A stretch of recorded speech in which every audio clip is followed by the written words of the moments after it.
A very warm welcome, everybody, to Hearers of the Word. In our reading of Mark's Gospel, we come to the scene at Caesarea Philippi when Jesus asked the question, "Who do people say I am?" And then he repeats the question but redirects it, "Who do you say I am?" So this scene is a powerful invitation to reflect on our own faith in Jesus, what he means for us, and how do we put words on it. And for this presentation, I'm going to, at the very early part of it, use a gallery of pictures. And do feel free to stop the movie at any point to consider each of the images being used. I look forward to being with you. Hearers of the Word, Mark 8:27-35, Sunday 24b.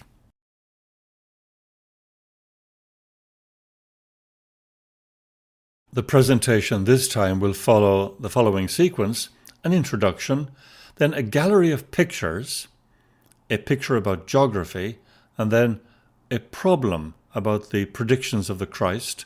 And finally we come to the text, Mark 8:27-35, and we'll talk about the layout, a commentary, and a prayer at the end.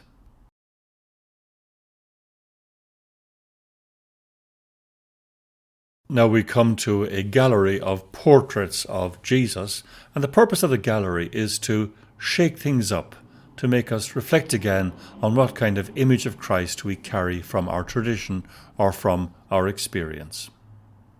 The first painting is by a French painter whose painting name was Arcabas, whose real name was Jean-Marie Pirot.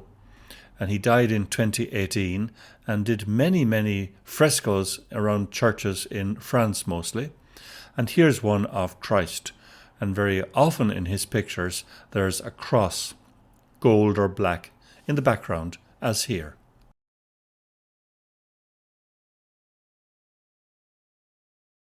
Here is what should be a very familiar picture. It's the picture of the Divine Mercy, Jesus, very widespread on the roads and often in churches nowadays.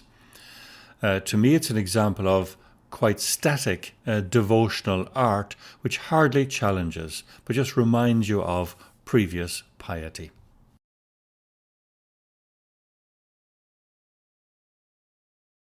This represents the Orthodox tradition, a very beautiful icon of Christ, Pantocrator, and behind him you can see the words Ho'on, the one who is.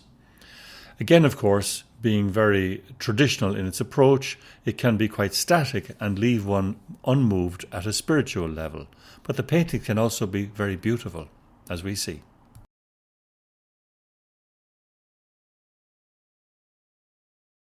This one is a still from Mel Gibson's movie The Passion of the Christ.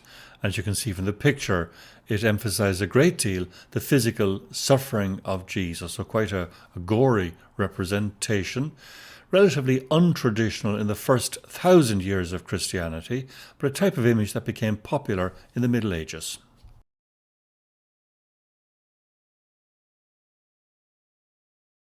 This is the very dignified photographic negative from the Shroud of Turin.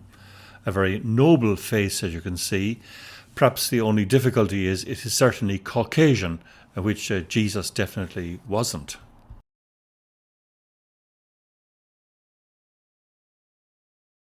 Surprising picture of Jesus laughing heartily is very popular and widespread. It may not be known that the painter was an American called Ralph or Rafe Kozak, who died in 2016. And this picture has moved many people to be aware of the real humanity of Jesus.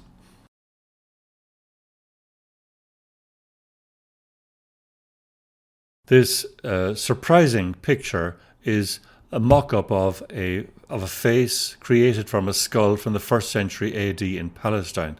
It's not known if typically people look like this, but it is a face from that place and time, used by J.P. Meyer on the cover of his series A Marginal Jew. Hard to be reminded that Jesus was not a white Western European Caucasian.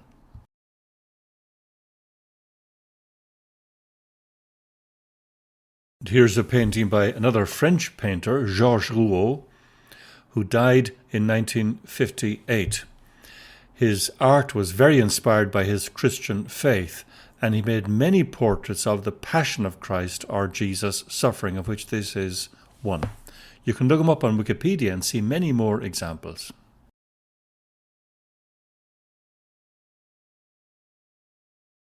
My next picture is a kind of clip art photograph of Jesus being handed the scroll in the synagogue in Nazareth. It's just a good reminder that Jesus was, of course, of the Jewish faith and remained a Jew all his life.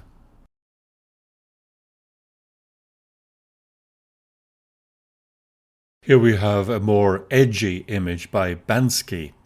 It captures the wall separating Israel from the Palestinian Authority territories. And there is a wall around Bethlehem. And here we have a representation of the wall with a hole in it, a kind of bullet burst, taking the shape of a star, paradoxically, and underneath a kind of crib scene. And it captures something of the prophetic identity of Jesus then and now.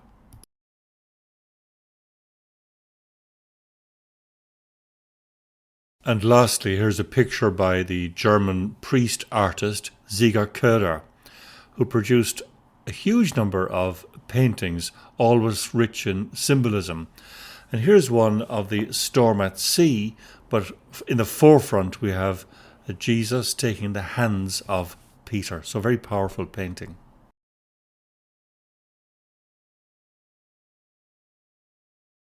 Images, of course, are very powerful, and probably all of us have a set of images of what we imagine Jesus to be like, based on our devotional tradition, art we've encountered, our own spiritual journey, and the reading of the New Testament. And it is helpful to remember that there are many portraits, literary portraits of Jesus in the New Testament, for example. The portrait of Jesus in Mark is starkly different to the portrait of Jesus in John, for example.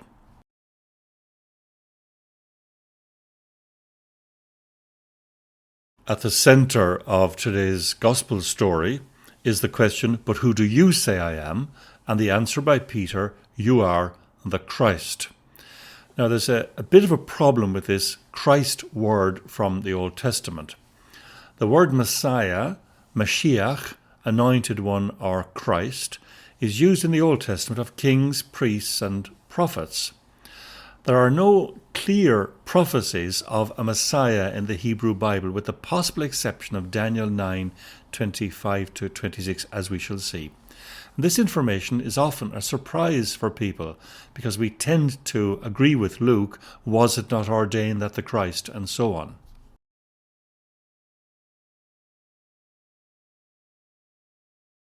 The expectation of a Messiah does occur in non-biblical books of the period, the so-called intertestamental Jewish books, such as the Psalms of Solomon, the Dead Sea Scrolls, the Testaments of the 12 Patriarchs, and there are others. We'll take a quick glance at some of these.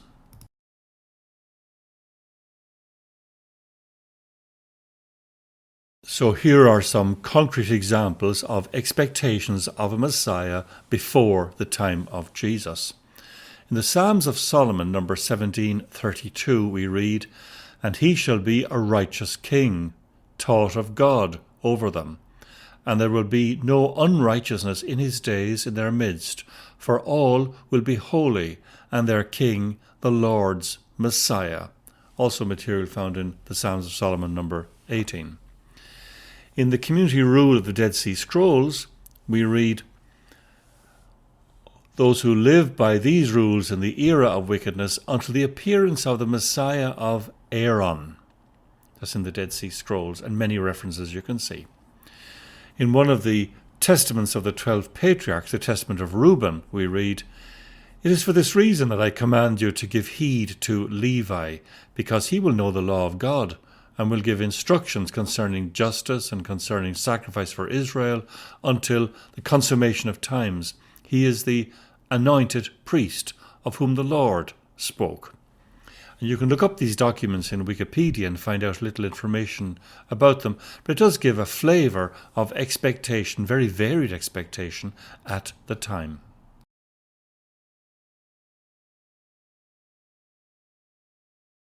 The handiest summary of studies on expectations of a Messiah is to be found in this book by Joseph Fitzmyer, The One Who Is to Come. It can be in part quite technical, but he sets out the program of the book in the following words.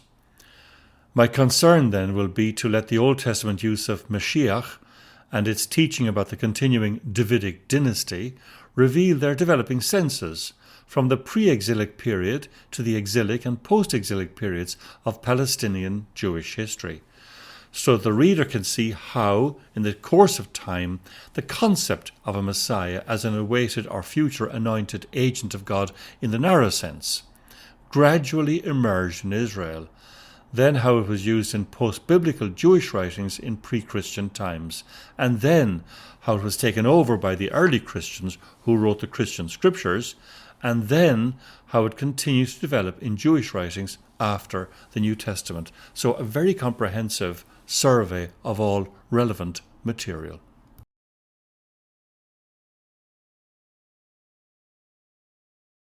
So if you ask, is the precise word Messiah or Christ used in expectation of a future anointed agent of God?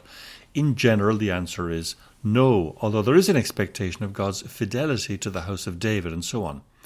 But there's one exception, Daniel 9:25-26, where we read as follows. Know therefore and understand, from the time that the word went out to restore and rebuild Jerusalem until the time of an anointed prince, there shall be 7 weeks. And for 62 weeks it shall be built again with streets and moat, but in a troubled time. After the 62 weeks, an anointed one shall be cut off and shall have nothing, and the troops of the prince who is to come shall destroy the city and the sanctuary. Its end shall come with a flood, and to the end there shall be war. Desolations are decreed. Not the clearest passage in Daniel, I suppose, but it does point to an anointed agent of some kind of political achievement.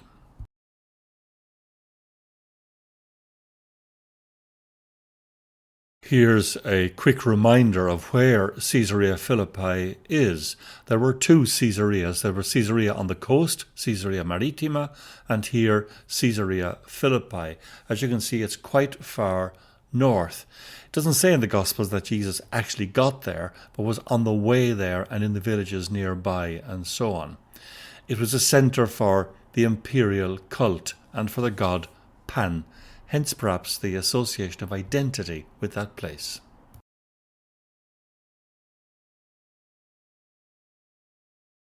And so at last, with all that background and shuffling in our minds, we come to the text itself. Jesus went on with his disciples to the villages of Caesarea Philippi, and on the way he asked his disciples, "Who do people say that I am?" And they answered him, "John the Baptist, and others Elijah, and still others one of the prophets."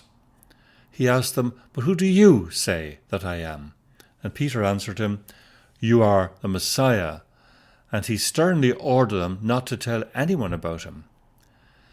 Then he began to teach them that the Son of Man must undergo great suffering and be rejected by the elders, the chief priests, and the scribes, and be killed, and after 3 days rise again. He said all this quite openly. Peter took him aside and began to rebuke him, but turning and looking at his disciples, he rebuked Peter and said, "Get behind me, Satan, for you are setting your mind not on divine things, but on human things." He called the crowd with his disciples and said to them, "If any want to become my followers, let them deny themselves and take up their cross and follow me. For those who want to save their life will lose it, and those who lose their life for my sake and for the sake of the gospel will save it."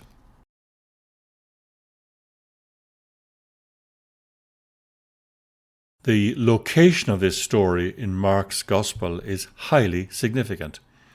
As you can see from the chart here, This section of the Gospel begins with the cure of a blind man in Mark 8:22-26, followed by the confession of Peter. And it closes with the cure of the blind man at Jericho, Mark 10:46-52. And in between you have a sequence based on the three passion predictions, a misunderstanding of some sort, followed by a teaching on discipleship. And the clue here really is the cure of the blind man, who was cured arduously, that is to say, in two stages, just like Peter. Peter first makes a confession, but does not understand the place of suffering. So he's right, but not right. He sees, but does not quite see. And so the cure of the blind man is symbolic of the journey that Peter himself must make in order to incorporate the place of suffering in Jesus being the Messiah. A journey that every Christian generation ever since has had to make, really.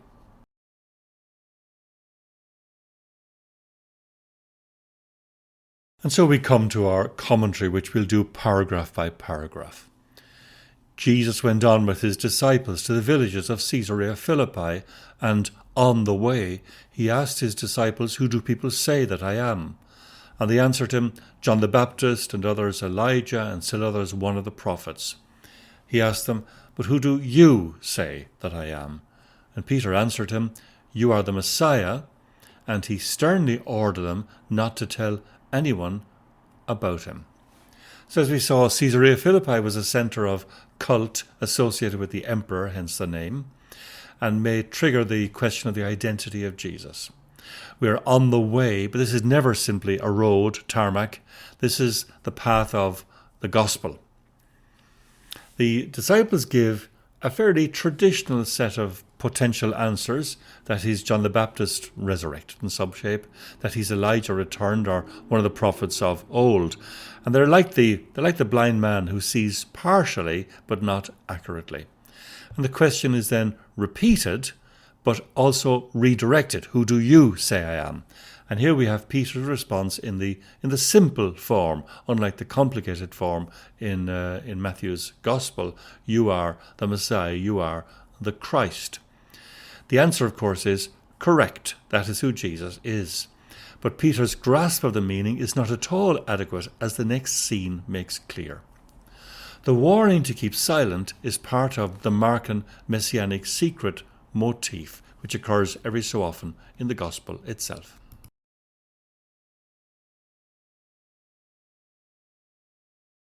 Mark 8:31-33.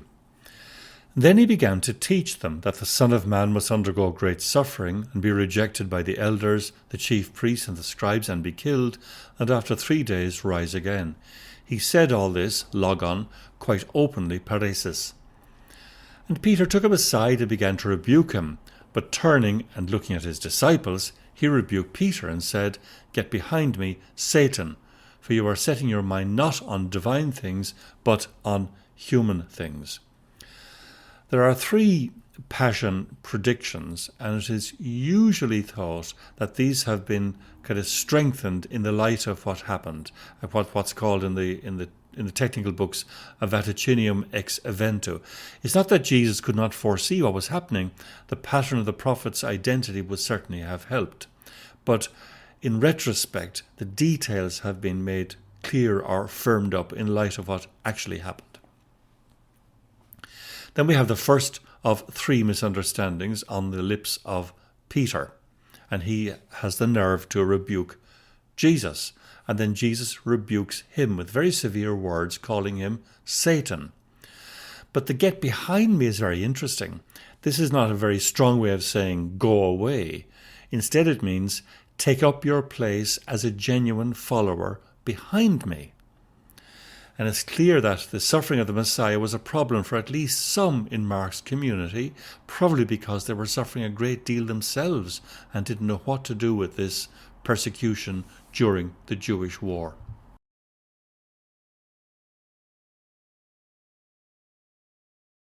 Mark 8:34-35.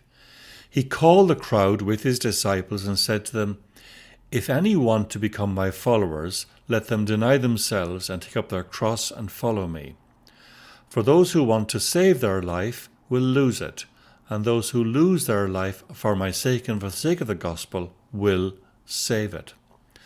So this is the first teaching on discipleship, and it uses a surprising idiom, to take up your cross. And this can hardly have been an idiom before the death and resurrection of Jesus for hardship. But it's really a Christian use read back. In verse 34, we have the emphasis on, if anyone wants to become my followers, that's to say, to follow me. The path of the disciple cannot be other than the path of the Master, the Messiah. And in verse 35, there's a pithy saying of reversal, which in its original form would have read something like, for those who want to save their life will lose it, and those who lose their life will save it. So a little paradox. But the insertions make it clearly a Christian kind of philosophy. Those who lose their life for my sake and for the sake of the gospel will save it.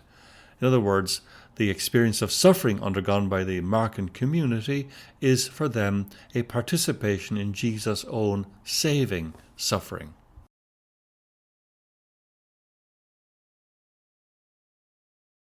As you will certainly have noticed, there's quite a lot in these paragraphs from Mark's Gospel, and reflection could go in many directions.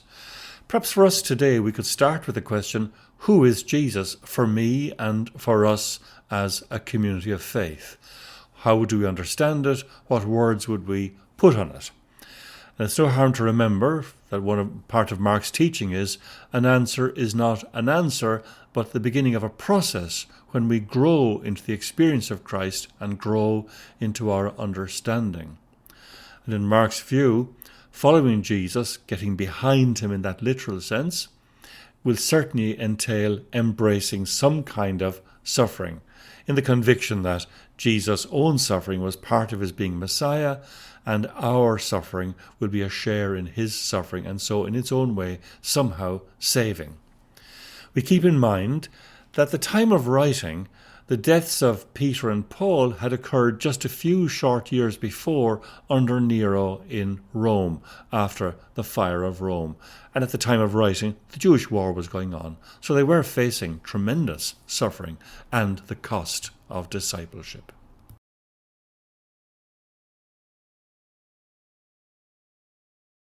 And so we pray. Make us one, O God, in acknowledging Jesus the Christ. As we proclaim him by our words, let us follow him in our works. Give us strength to take up the cross and courage to lose our lives for his sake. We make our prayer through Christ our Lord. Amen.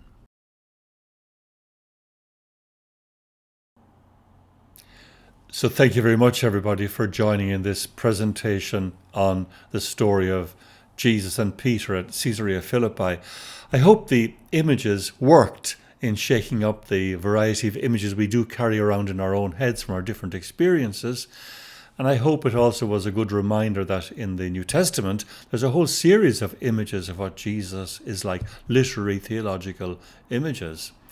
And we have to do our own reflection for today when we try to put words on our faith in Jesus, what happened for us in his death and resurrection, and how do we speak of him today in our contemporary world. So thank you very, very much.